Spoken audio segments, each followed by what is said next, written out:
Esiet sveicināti Perfection 86 kanālā. Šodien uzlaidīsim vienu tādu video visiem tiem, kas ir prasījuši kaut ko vairāk, kaut kādas tips un triks un tādas lietiņas. Tad es šodien parādīšu vairāk, kā es sagatavoju uz pilnu pārkrāsošanu mašīnu, apstāstīšu, kā ir slīpēts, kādas miltspapīri izmantoti, kā es krāsošanai, ko es sagatavoju, kas ir svarīgi, kas ir varbūt mazāk svarīgi.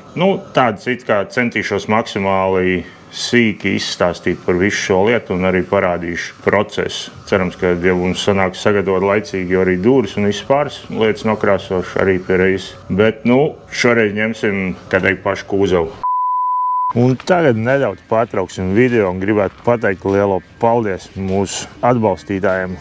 Un tie ir Car Vertical. Kā jūs visi zināt, tad Car Vertical ir vietne, kur jūs varat pārbaudīt jūsu automašīnas vēsturi. Visu, kas ir sakarā ar automašīnas noskrējienu, vai automašīna ir strādājusi kā taksis vai citās vietās, vai automašīna ir bijusi bojāta, vai arī automašīna ir ņemta līzingā, vai viņa vēl joprojām ir nenomaksāta. Un tās ir ļoti svarīgas lietas, ja jūs pērciet automašīnu priekš sev un gribat zināt visu informāciju par viņu. Šoreiz, kā piemēra, es jums varu parādīt ļoti smuks, diezgan svaigs BMW G30. Man pašam tāds ir bijis, tikai G31, ļoti superīga automašīna. Pārbaudot VIN numuru caur Car Vertical, ko mēs atklājam, kad, protams, automašīna līdz ko ir ievest Latvijā pirms reģistrēšanas ir notīti 80 000. Tas gan nav smuki. Kā jau jūs ziniet, tad noskrējiens automašīnai ir ļoti svarīgs. Pēc tā jūs varat noteikt automašīnas stāvokli, kas viņai kad būs jāmaina un daudzas tādas lietas. Automašīna ir forša, braucās, jo viņi noteikti labi un visu, bet ir forša zināt, kad ir notīti 80 000. Un tad jūs ar to rēķināties, jo jūs varat ar to sadzīvot. Tad, lai jums nebūtu šādi pārsteigumi jāatrod pēc automašīnas iegādes, tad pirms pirkšanas vienmēr pārbaudiet automašīnu caur Car Vertical. Un vēl ko es jums varu piedāvāt, tā ir 20% atlaidi. Izmantojot manu atlaižu kodu P86 vai spiežot apakšā uz linku, uzzini visu par savu automašīnu un esiet droši uz ceļu. Labi, tiekamies vēlāk. Vēl viena lieta, ko es gribu paprasīt. Lūdzu, piesakojiet, jo tā ir tā lietiņa, kas virz priekš visu, kā teikt, projekts un attīstību un tā tālāk, jo mums tikai skatās apmēram 50%. Tā kā pārējie visi, kas skatās, droši uzspiediet subscribe button un tas ir viss, ko mēs prasam, tikai nav nekas grūts.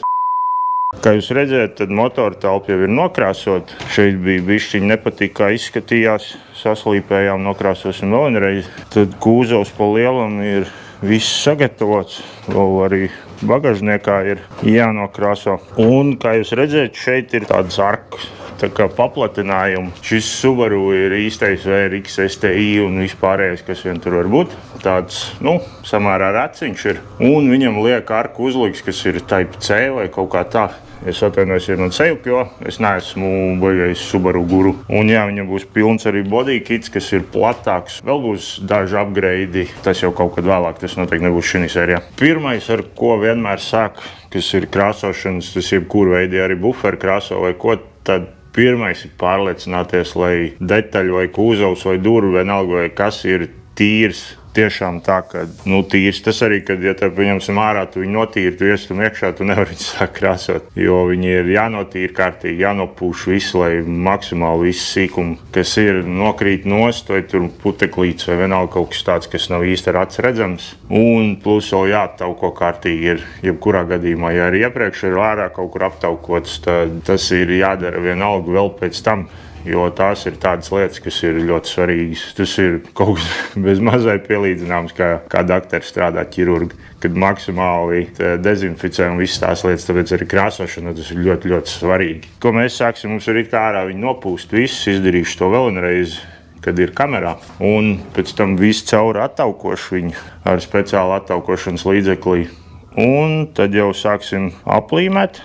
Visur, viss ailes, viss, lai nav nekāda cauruma, lai netiek nekas iekšā. Un netiek arī no iekšpuses ārā, protams, kas ir ļoti svarīgi. Nekāda grūža putekļa vai kaut kas tāds. Un tad jau likšu virsū plēvu, citi liek papīru, jo tā ir tāda lieta, kur ir šķirās domas. Jo ļoti daudz man rakstījuši, kā tu var krāsot, ka tev ir tikai plēvu virsū pieņemsim šeit uz stikliem.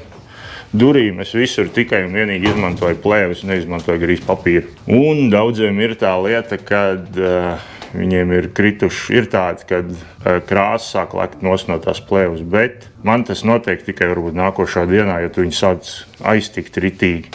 Jo tā plēve ir ļoti elektrizēta, tāpēc viņi no sākuma ritīgi pierauj, un pēc tam viņi atgrūž visu. Jo viņi īstā tu nevar nokrāsot, lai tu nevarētu to krāsu dabūt nost. Un daudz spēlējuši kļūdu, kad krāsojot vai nu viņu uzliek uz otru pusi, jo viņai obligāti ir jābūt tikai uz vienu pusi, kas ir ļoti svarīgi. Viņa nedrīkst būt mitra, kas arī ir ļoti svarīgi, jo ir daudz tādas vietas, kuru krāsojas, agrāk arī tā krāsoja. Kad uz zemes salēj tur, pieņemsim, ūdeni un protams, lai neceļ putekļus, bet tas rada mitrumu gaisā, jo telpā, kur tu krāso, nedrīkst būt mitrums, mitruma pakāpe ļoti augstu. Kā teiksim, tur kaut kāda 80%, 70% vai kaut kas tam līdzīgs. Tādī brīdī var būt, ka tā plēve ir nedaudz mitra un dēļ tā arī lec nost krāsa, kas uz viņu tiek. Vai arī ir lieta, kad uzlaižot krāsu, jūs pa ilgi gaidiet, viņi ir ļoti, ļoti jau sakaltus, kad viņi vairs nereaģē. Un tādī brīdī viņi jau var būt, kad atlec nost. Tādas visādas lietiņas. Tās ir ļoti svarīgi. Ņemiet vērā, var likt papīru, jo papīrā krāsa iesūcās, viņi tā nelec nost un tā tālāk, bet es to nekad nedaru, tāpēc, ka, nezinu, laikam es iemācījies tā, ka, man sanāk bez jau kādām tur krāsas atlikšanām vai kaut ko tam līdzīgu. Labi, pietiek mūdēt, jāķerās klāt darbam. Devai!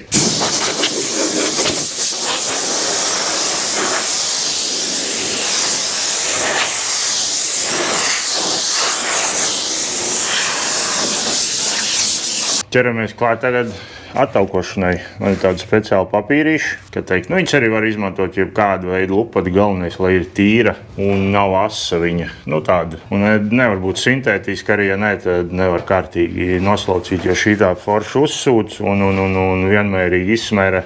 Tā arī attaukotājs nedrīkst atstāt tādus, kā teikt, biezas tādas svīteres, kas pēc tam izžūst, jo viņš var atstāt pēdas krāsojot, pēc tam redzēt viņas. Tā kā attaukojot ir jāizsmērē viss, jāizslauk tā, lai viss smuki ir vienmērīgi un pazūd. Jā, un vēl viena lieta, kas ir varbūt svarīga arī, nevis varbūt, bet tā ir svarīgā, kad jūs uzpūtiet, pieņemsim, attaukotāju, viņu vajag uzpūst šādā veidā, lai viņš visu plakni nosedz.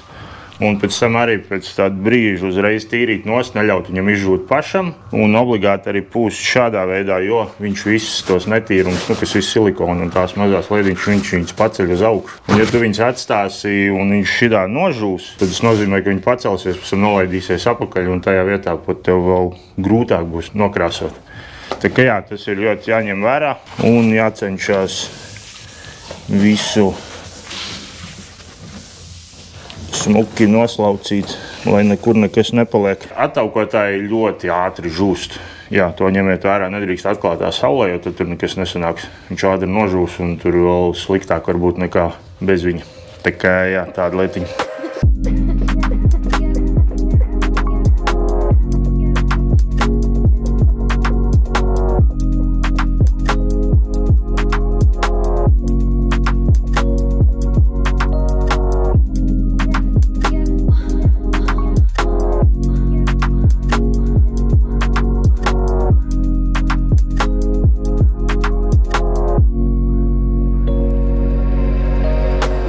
Tā, pacients ir dezinficēts, kas ir tiešām tā ir viena no svarīgākām lietām krāsošanā. Tā ir labi dezinficēšana jau nē, bet saucamā attaukošana. Tas var izmainīt visi uz krāsojumu īstenībā. Var izmesties tādu krāterīšu un krāsu nelikt klāt, visādi burbuļi var mesties, ja tur ir kaut kādi silikona veidīgie. Pat īstenībā, kad ir detaļas, kas ir tuvu krāsot, šitā jau sagatavotas krāsošanai, pat īstenībā smaržas nedrīkst būt blakus. Jo no viņām arī var izmesties saucamā tā infekcija, kas ir tie krāterīši. Tā kā jā, ņemiet vērā, ja jūs gribētu krāsot un kvalitatīvi bez burbuļiem, krāteriem un visām pārējām lietām, tad visu galvenais ir attaukošana. Labi, tagad ķeramies klāt tieši aplīmēšanai, kā es to daru. Ir redzēts, ka daudzi dara tā, jo tas ir varbūt nedaudz vieglāk, ātrāk iet. Kad līmē šeit gar pašu maliņu, kad skoči ir it kā uzlīmēti šī pusē, bet es viņu lieku otrā pusē vienmēr.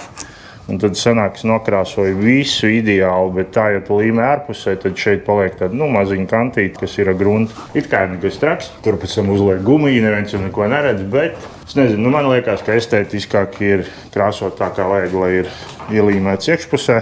Un tad plēju visu nogriež, un kad tu noņem visu nost, tad ir visu nokrāsots līdz pat pēdējai kantītei. Tā kā tas tāds mans ieteikums varbūt līmējiet iekšpusē, jo brīžiem tas ir grūti, brīžiem arī iekšpusēs visu ir jāatauko, jo tur ir kaut kādi, ķīmijas un viss kaut kas. Un tas skočs negribu lipt tur un viss tās lietas, bet, ir vērts pačkrāties. Tas ir daudz smukāk, estētiskāk nokrāsots visu, vairāk tuvāk, kā teikt, kā oriģināli ir jābūt. Labi, tagad es noteikti aplīmēšu visas maliņas, tur baigi daudz nav ko rādīt, bet viena lieta ir, kas plēsiet skoču, varbūt, kamēr jūs nemākiet, tad plēsiet viņus pa kaut kā 10 cm kaut kādu tādiem gabaliņiem un līmējiet vienu aiz otru, tas būs daudz foršāk.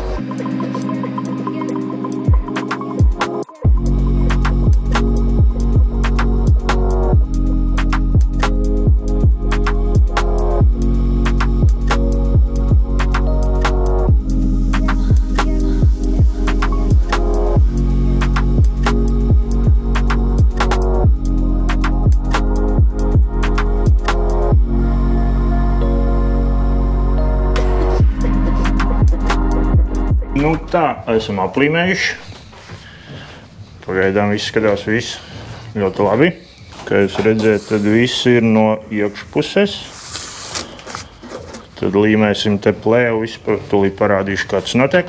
Jo šis arī īstenībā ļoti svarīgs moments, lai nekur pēc tam nekas nekratās. Lai gadījumā no pistolē kā nekā nāk diezgan liels spiediens ārā, 2,2 bāri apmēram tā. Tad, ja jums būs kaut kāds caurumiņš, tad no salona var izvilkt kaut kādas nevajadzīgas putekļas. Tagad liekam visu šo plēvi, kurai vienmēr ir viena puse, parasti visiem ir uzrakstīts, kur puse ir ārpuse, bet citreiz arī nav. Tad es vienmēr viņas atklāju pēc tā, kad apakšējā daļa ir tā, kur tā plēva šķirās. Viņa te apakšā ir tāda elektrizēta, un viņa pēc tam šķirās uz vienu pusi un otru pusi. Un tā puse, kas velkās ārā, tā vienmēr ir apakšējā daļa, jo, kad velkot ārā, tur viss tā elektrizēšanās notiek, un viņš ļoti labi pieguļ pie virsbūves. Tā kā ņemiet to vērā. Un jā, galvenais, lai mašīna nav slapja vai kaut kas tam līdzīgs vai mitra. Tad viss tā lietiņa ir, viņa īsti nedarbojas vairāk.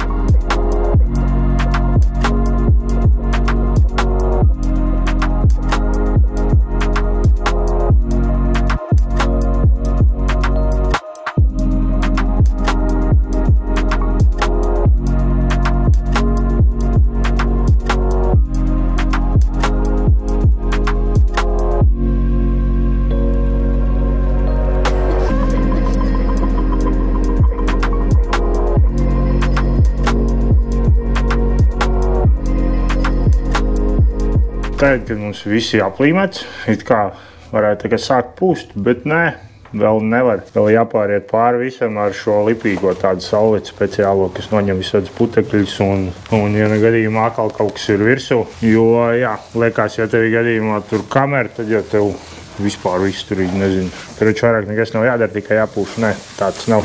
Vēl joprojām visi šitie darbi jādara. Ja tu gribi, lai krāso, kad krāsojums sanāk labs, un tīrs un viss tā, jo uzkrīt kaut kādu putekļi, tas nav nekas traks. To var noslīpēt, nopulēt un tur ir viss kārtībā, bet vienkārši cenšās maksimāli tā, lai viņi ir mazāk. Un tas arī viss. Tāpēc ir tik daudz procedūras īstenībā, un tas aizņem ļoti daudz laika, lai tikai sagatavot tieši krāsošanai. Tas nav tāds process, ir 1-2 iestūmi fiks, uzpūt un aizmirs. Pa lielam šitāda krāsošana aizņem pilnu darbdienu. Tad vēl plus vēl visi, kas ir izdevumi saistīti ar dīzels, cik aiziet un visi izēju materiāli. Tāpēc arī viss tas, kā teikt, ir tik dārgs. Un kā jūs redzēt, vēl sienas viss ir jau tādas, ar krāsu nopūtušās, tas ir pilnīgi normāli, jo šeit ir virsū tāda speciāla plēve, ko es plēsīšu pēc tam nost, un man apakšā būs viss tā kā jauns, kā viņi bija iepriekš, varbūt kaut kur kādā stūrī, protams, nē, bet, lielākā tiesa. Viņi būs visi svaigi, visi ņemsim tīrīt, līmēsim jaunas plēvas, un tad atkal kaut kādu pusgadu bišķiņu vairāk ir miers, tad atkal viss svaigs tīrs. Jā, tas īstenībā process ir paredzēts tuvākā laikā darīt. Droši nevis laiku saņemties, jo tas atkal aizņems kaut kādu 1-2 dienas tikai ņemšanās. Visus šitos filtrs grīdas ir īstenībā jāmaina, skatoties, cik daudz krāso. Bet, es teiktu, vienreiz 2 mēnešos točiniņu vajag nomainīt. Griezta, kas ir grieztēm, tur ir vēl viena pilna. Ar tos man arī īstenībā drīz jāmaina, tie ir diezgan dārgi.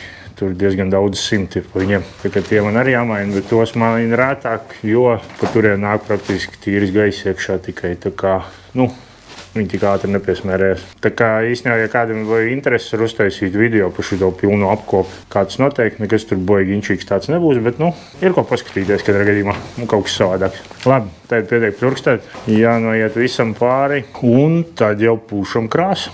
Krāsošanas process ir tāds parasti. Pirmkārt uzpūšu vieglu, lai ir tā saķere, kā teikt, lai neparajētu gadījumā kaut ko ievērot, tad var ātri pieslīpēt un tā. Un tad laiž pilnas vēl 2 kā minimums kārtas, vai pat 3 pilnas kārtas, tādas diezgan, pasmagas, kā teiksim.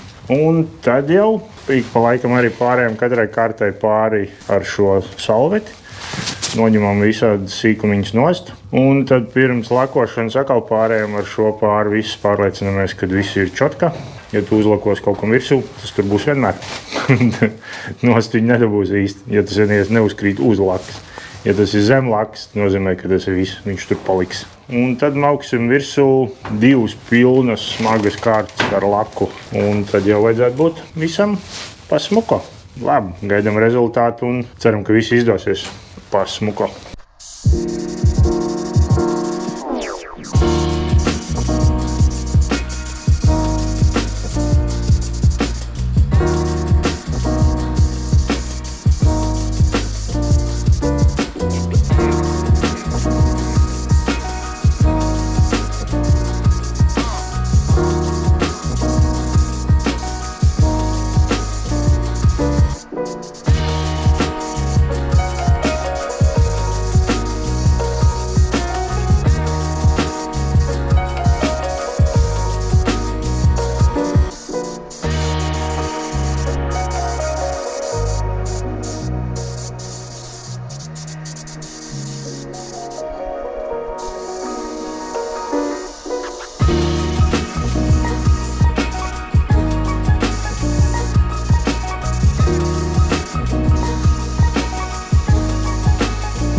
Nu, re, ir gatavs beidzot. Izskatās tādi vismaz smuki zils.